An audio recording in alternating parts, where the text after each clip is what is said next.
What is up, everybody? Welcome back to my channel. Today we are here at Sertoma, South Carolina in Walhalla, and we got some putters, and all of these have one similar trait, and that is, let's see if I can find a good example. They all have a bead. Shape-wise, every disc that I have right here is a putter from 2-speed to 4-speed that has a bead. And today we're going to look at differences and why some of them are going to fly differently, why this is going to fly differently than this. Let's get into it.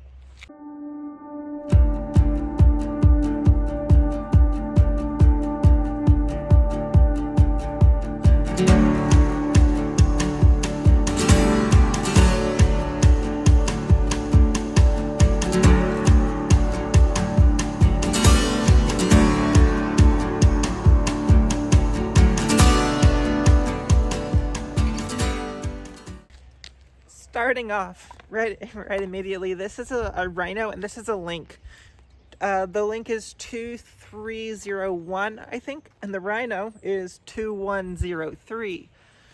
So kind of flip-flopped the glide and the fade. This one is a lot flatter on top. It even has this little thumb track. So while the edge is a pretty generic, slightly overstable putter edge, the fact that it has almost a reverse dome and the drop down portion there means that it's a little bit more torque resistant on forehands, and it does make it a little bit more overstable. Whereas this has a pretty nice soft shoulder going up to somewhat flat. This one is a little bit flatter than some Links I've thrown, but honestly, this one's probably going to have a lot of glide, that soft shoulder, giving it a lot different flight characteristics than this one. And just to start off, here at hole one, I'm going to throw the Link first, this backhand route.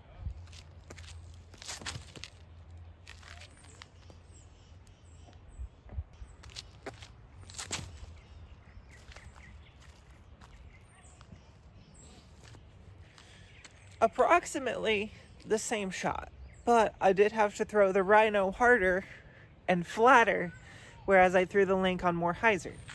Now this hole also isn't that far, so I'm not having to really power up on these, just enough to be able to hit the line. Let's go another example. We'll go peak. Not much of a bead here, very, very faint.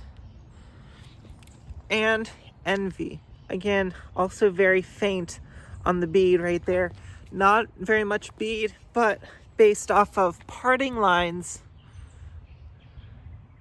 you can see that the peak is a little bit lower, so I would expect a straighter, more flip-up style flight out of this, even though it does have a bead.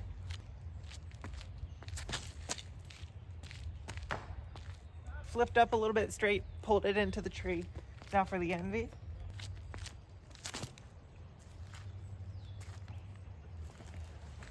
Pulled that one as well, but got a little bit sneaky. It did fade before the tree that the peak hit though. So stability wise, what does the bead really do? That's where we get to with these three, because these three are all very, very similarly shaped. This is the DGA Breaker, the Discmania P3X. These are fairly similarly shaped. The Breaker is a tiny bit more blunt, and the P3X is a tiny bit sharper down there on the bottom. And this is the, I think it's the new first run Trash Panda 100% recycled plastic. This is the Canyon, and there's the parting line. This is the only 4-speed, but it's similar enough to the Breaker as far as shape. It has a little bit more of the sharpness on the bottom, even a little bit more sharp than the P3X, but a little bit more of that top signature. But being that it's a 4-speed, it is a little bit more shallow. Tiny bit more shallow than the breaker. The P3X is the deeper one, so we'll start with that.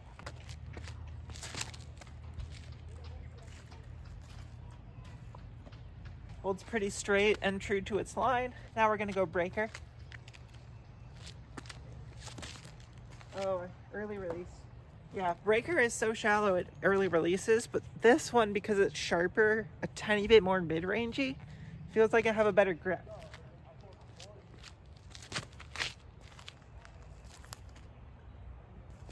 Yeah, so as we continue to throw, we're only going to throw a couple of holes because we have so many discs that we are throwing, but I'll continue to try to point out differences in parting lines, how big the bead is, how small the bead is. But I think the main thing that the bead does is as you throw it, as you spin it, it just gives the bottom edge of the disc a little bit more rigidity so that it's not as floaty and drifty in the wind. So they're probably going to do the very similar things, beadless or with a bead. They're probably going to do very similar things if there's no wind, but as the wind starts to pick up, the bigger the bead, the more rigidity the disc tends to have if you give it a good clean spin. A lot of talking, a lot of throwing. Let's go head on to the next tee pad. Moved up to hole 3. This is the long downhill hole where we'll actually be able to see the flights and full shapes of the discs. And now we've got the 3 orange ones. We have the Link, the Rhino, and the Canyon. Based off of shapes, these have the same kind of rim profile, generically speaking. The Rhino, of course, is a good bit more blunt. It is a 2-speed versus a 4-speed, and it has that basically built-in puddle top, whereas this is just kind of soft and gummy. So we'll see if the faster rim gives it the distance to be able to compete with the high glide, but I think the Rhino is going to go shortest, so we're going to go ahead and throw that one first.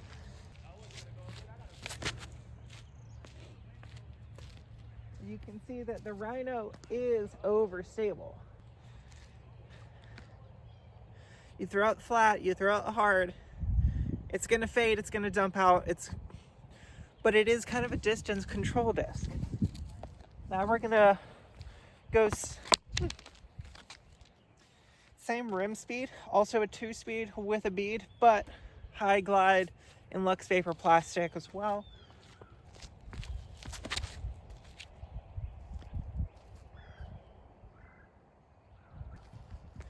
Very easy distance. Now with the Canyon, I'm going to try to give it just a tiny bit more flat, a little bit less hyzer release.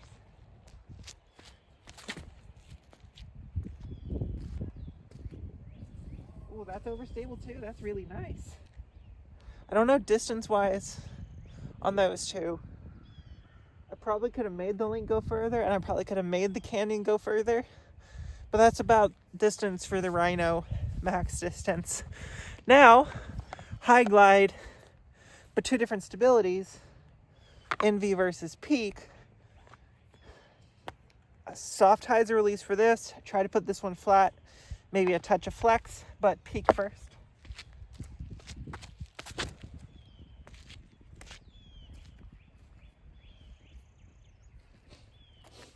Kind of feels like there is a right to left wind, because both the straighter options didn't really flip much.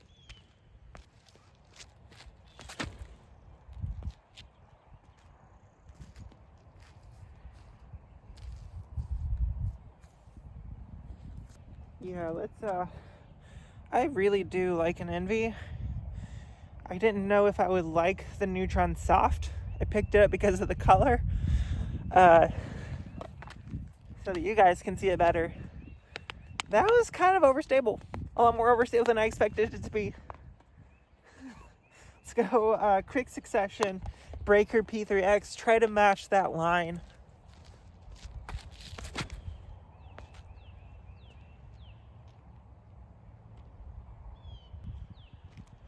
Okay.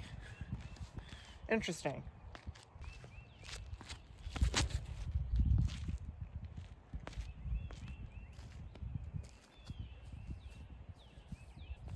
As far as distance stability out of a mid-range distance putter, Luna's probably one of the better options. The breaker is more straight, and we'll look at why I think that here on the next tee pad. But realistically, I'm not sure why the P3X isn't more overstable. But we will also look at that on the next tee pad as well. Now, the stability of the disc comes from I can think right now off the top of my head, three main things. That would be parting line is the first obvious one. The second would be glide. And the third would be dome. Yeah, three things. Parting line, well, no, I guess glide and dome are the same thing. I don't know. If I think of the third one, I'll let you guys know. But first off, the parting line. Some of these are going to have a higher parting line than others. And specifically, what we're talking about here, I'm going to pull out some of the more overstable options. The Envy does actually have a decently high parting line. It's where the 2 points of the mold meet. A lot of times it has this bead around it, a little parting line bead, and whereas this has the shape to be overstable, the parting line is relatively centered. The place where it actually comes out to that meeting point is actually relatively centered on that, whereas on the Envy, it is a little bit higher. It's a little bit higher than center. We see the same centering here, but this one has the advantage of it's pedal topped. It has basically no glide, so any little low glide fade, it's slowing down so fast, it's so blunt, and it's so low glide that it will eventually drop out with some stability. But if you throw it hard enough, it's pretty straight. This a little bit higher than center. You can see right there, a little bit higher than center. And it is sharper, thus giving it a little bit slicier when it does fade. And the P3X, very rounded off, very sharp for how overstable it should be. And that soft shoulder up here, giving it a little bit more glide, so that they're trying to mimic the ability to fade. It just doesn't always get there. This is hole 15. It's only 187 feet. Let's give it a couple of nice runs with first some overstable and then some straighter discs. Oh, that's going to be way left. When you throw them soft, they are kind of overstable though. Envy. That was a little better, not much better.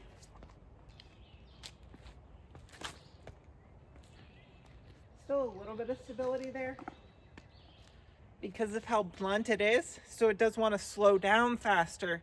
It's just not overstable based off of parting line or based off of glide. Now the Canyon.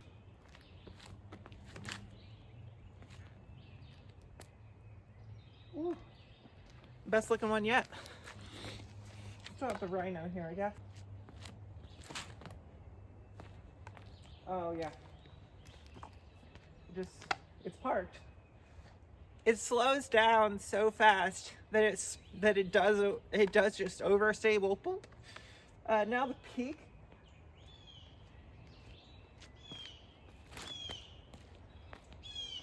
Didn't pull it between those gaps, huh? And the link.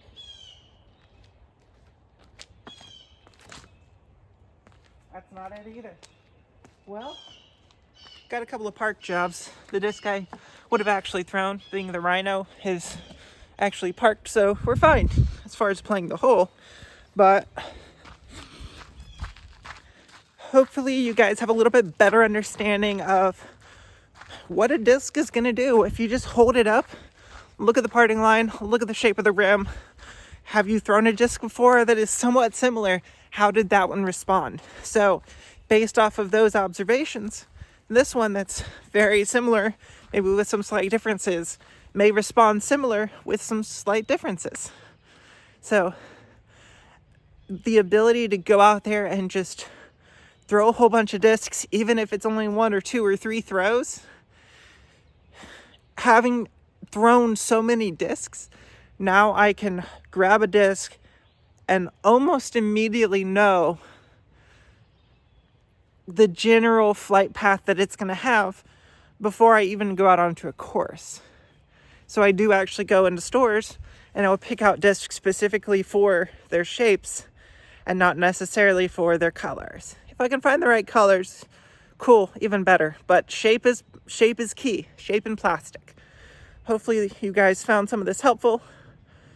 Hopefully you guys enjoy content like this, and if so, please make sure to like the video. If you want to see new stuff, make sure to comment all of that down below. Please make sure to subscribe. It helps you guys out with the subscriber-only giveaways. Definitely helps me out as well. And I know it does cost a little bit of money, but if you were to join in the memberships, it is 1 free giveaway disc a month for all of the members. Until next time, see you out on the course.